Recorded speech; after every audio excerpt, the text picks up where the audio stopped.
We have arrived in 1956. What happened in 1956?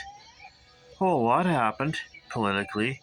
The Soviet invasion of Hungary, which resulted in a. It's funny when Hungary met Soviet Union in water polo. Yeah, that ended up. They got nicknamed the match of blood because it ended up being there's a fist fight amongst the players. And the fans tried to get involved, and the police got in the way, and there's blood in the water and blood on the dripping from the players. Soviet Union eventually got disqualified, and Hungary won because they were leading at the time.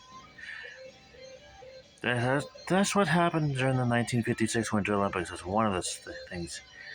1956 Summer Games that were in Melbourne, Australia, held from the November 22nd to December 8th. It's like, wait, isn't that winter?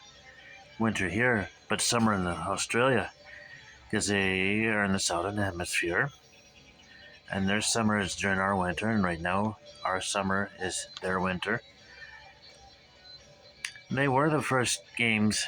That was the first games held in the southern hemisphere, and it was also the first in the Oceania area, which includes New Zealand and Fiji, and it was the most southerly host city. And due to the strict quarantine laws, the equestrian was held in Stockholm during June. At the end of the closing ceremonies, it started when John Ian Wing, he was a teenager in 1956, wrote a letter to the ICA saying, "Hey, why doesn't all the athletes just march in together as one?"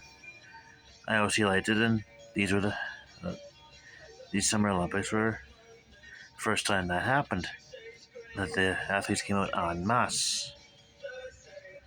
Let's see. First games were held under Avery Brundage, the new president.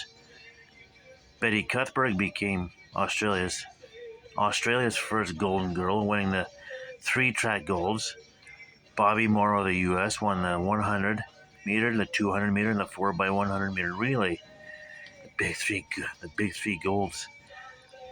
Vladimir Kutz of the USSR, the Soviet Union, the aforementioned, won the 5,000 meter and the 10,000 meter. Laszlo Popa won 3rd boxing gold while defending his light middleweight gold. I think that was a boxing record for 3 golds. Ronnie Delaney wins Ireland's last track gold in the 1,500 meter. Figure that out. I wonder if Ronnie Delaney would have imagined that his gold would be the last one that Ireland would ever win in track and field. No, it's track anyways. India wins 6th and final straight gold medal in field hockey. Now, tomorrow we'll find out who started their own little streak, if there was one. Ron Clark lit the flame at the Olympic Stadium, and he also accidentally burnt himself. I think burnt his arm. This is the first time the Republic of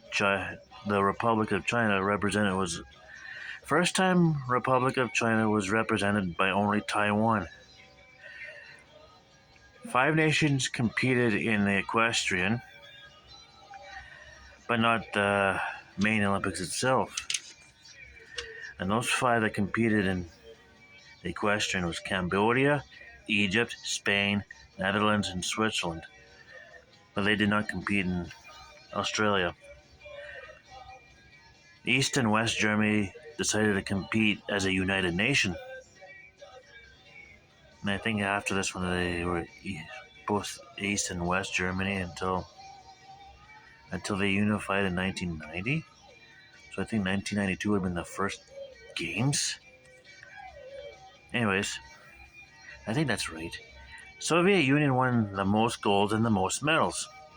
37 golds, 29 silver, 32 bronze for 98 total. The USA was second with for both Second for most golds and most total with 32 gold, 25 silver, and 17 bronze. For 74 total. Australia had 13 gold, 8 silver, and 14 bronze for 35 total. Well, Sweden, who was technically co-host, was 8 gold, 5 silver, and 6 bronze for 19 total. And Canada won 2 gold, 1 silver, and 3 bronze for 6 total. I didn't list the medalists this time. I just chose not to. Anyways, that was some of the insanity that was involved at these 1956 Summer Games in Melbourne, Australia.